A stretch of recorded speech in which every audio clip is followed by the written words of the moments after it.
Chapter 3. Device Driver. The weeks that followed being stranded in the seaside town, Peter had spent planning on how to find Eye Dunnow. This had proved harder than he thought possible. How do you find a place that doesn't exist on any map, and that no one's ever heard of? Also, he needed somewhere to sleep, and money to live. But with no experience, qualifications, and no official documents, this seemed impossible. But the tourist trade provided him with regular seasonal work.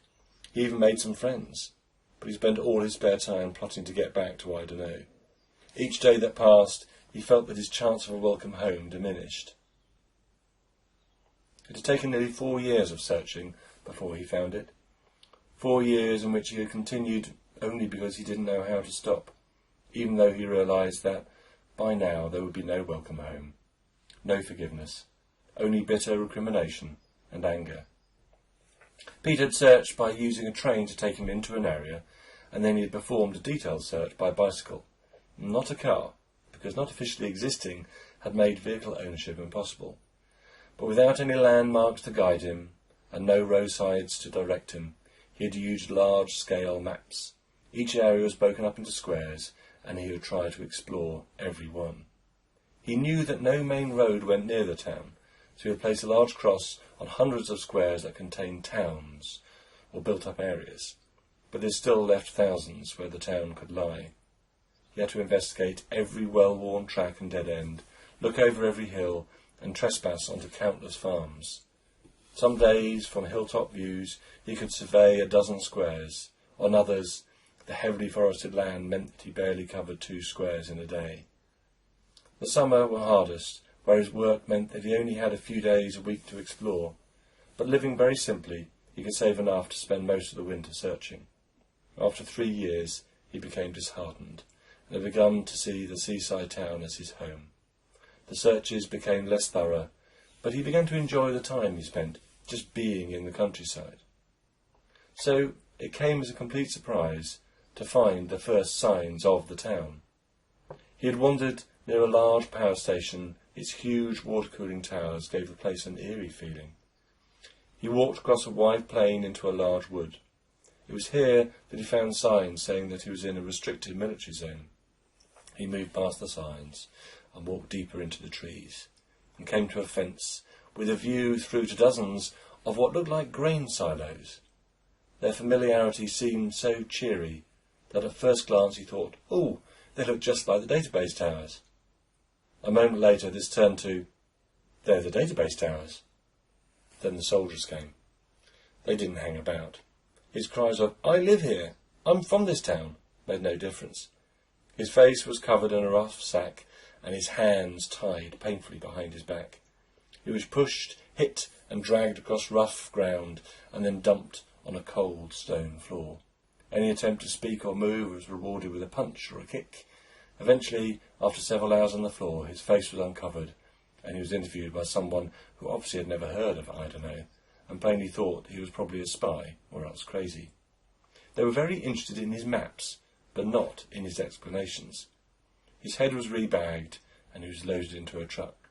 An uncomfortable journey of several hours ended when the truck stopped, his hands were cut free, and he was pushed out of the back, and it drove off. By the time he had removed the sack from his head, the lights of the truck were well down the road, driving off into the night. It had taken most of the next day to get back to his apartment, but now he knew where the town was. 3 more times he returned from 3 different directions, and 3 times he received similar treatment, always being dumped well away from the town. But on the last visit, the last time, he had been interviewed by someone who didn't think he was crazy, who didn't think he was a spy. They knew his name. This time they took him into a long meeting room with a hideous blue long-body clock that chimed the quarter hour in a building where he heard voices in an accent he recognised. His interviewer left him to retrieve a file from his office, a file with Peter's name on it. This time his explanations were met with vague interest, but then his head was rebagged, and he was dragged from the room. This made the dumping even worse. They knew who he was, and now he knew the town didn't want him back either. But last night changed everything.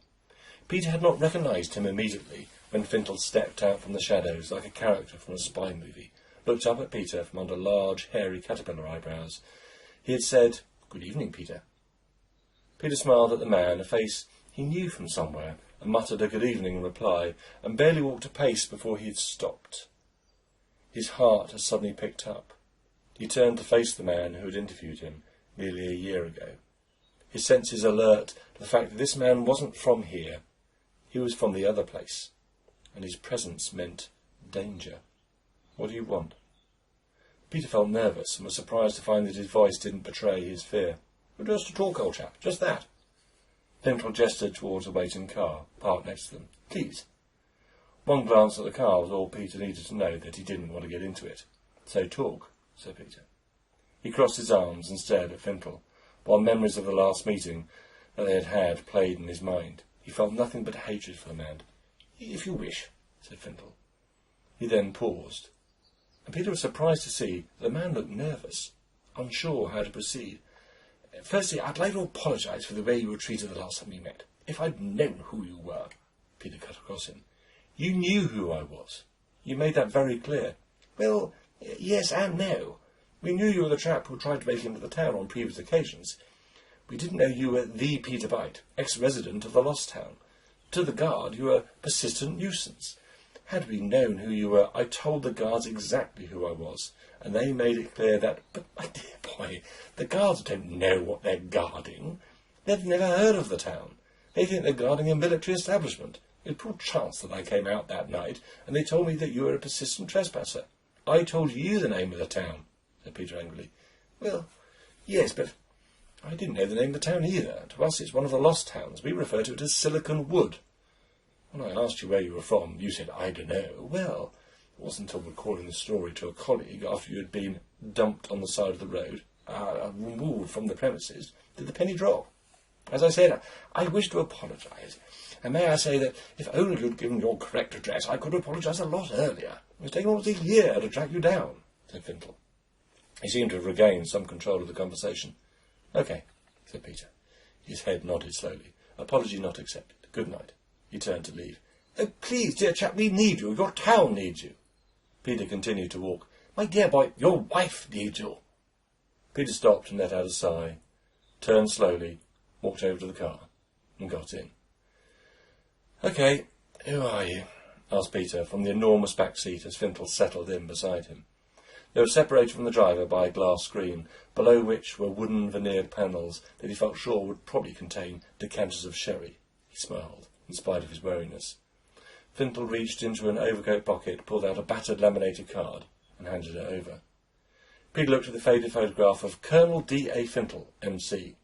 The card looked official, but for an organisation called MISP. "Who's MISP?" asked Peter, as he handed the card back. "Never heard of them." "Well, that is the general idea. We're part of the UN, and it stands for Military Intelligence Service Provider. And who are they when they're at home?" said Peter. He enjoyed the feeling of power over the man who he felt was the one usually in control. "We, young man, guard the internet," said Fintle. He stretched one of his legs and rested his stick against the door. The authority returned to his voice. "We have been protecting your town since it first came to the government's attention. We stop every maniac, terrorists and tour guides from getting into the town. As you experienced, we're rather good at it. The world trusts us to keep the internet safe. And that's exactly what we've been doing up until about a year ago.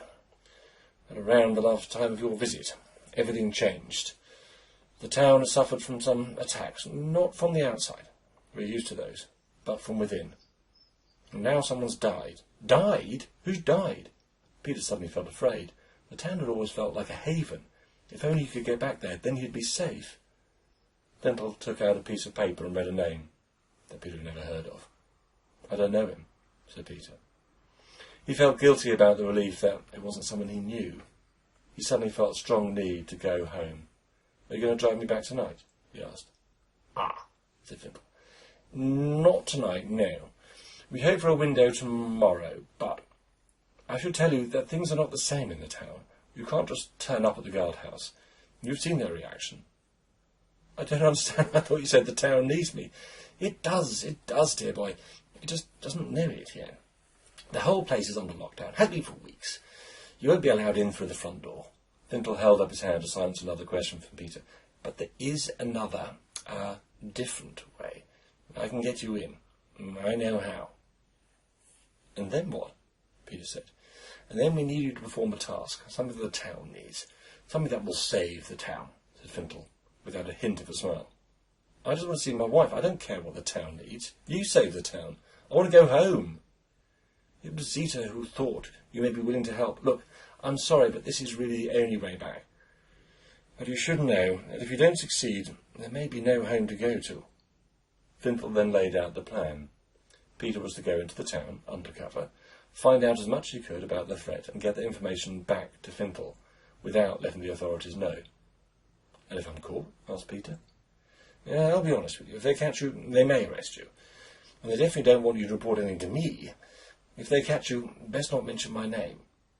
How do I know that you're not the problem? Why should I trust you? Fintle smiled, opened one of the veneered panels, righted a cut glass tumbler, and pressed a button. An image appeared on the glass screen between them and the driver. It was Zeta. She began to speak. Peter, I hope you get this message. She looked tired, thought Peter. We need you. You're the only one who can help. Please come home. The screen faded, and Peter gazed at it for a moment. That doesn't mean I can trust you. Fintle smiled. Well, maybe not, but I'm the only one who can get you in. And that is, after all, what you've been trying to do all these years. He looked shrewdly at him. Peter shifted in his seat. He felt uncomfortable under Fintle's gaze. Why don't you go? Fintle looked annoyed. I would, old boy. But the town doesn't want me. They want you. Also, you know the town and its ways. I'd stand out like a tourist in Trafalgar Square, whereas you, he pointed at Peter, you were born for this role. The silence stretched out between them as Peter stared out of the window. Out of the sea, the reflection of the town's lights danced in the waves. Turning back to Fintle, Peter said, How do I get in? Fintle leant forward, showing surprising agility for his age. You can't get in yourself. We know that. But I can connect you with the town. We can arrange a connection between the outside world and a place inside the town. And it's not going to be straightforward, or even easy, but we'll get you in. The car will be here at 10 a.m. tomorrow morning. Wear your town clothes and we'll manage the rest. With that, Fintle opened the door and Peter sighed and let him out. Well, see you tomorrow then, said Peter. Fintle held out his hand, which Peter took, noting that it was cold with sweat. Fintle smiled at him. Till tomorrow then. Good night's sleep. Peter closed the door and watched the car drive off smoothly into the night, with a mixture of excitement and fear. It was only then, Peter thought, that he had never said yes. Fintle had presumed his agreement, and that had sealed the deal. But then, Peter thought again, he'd really made up his mind as soon as they mentioned Zeta.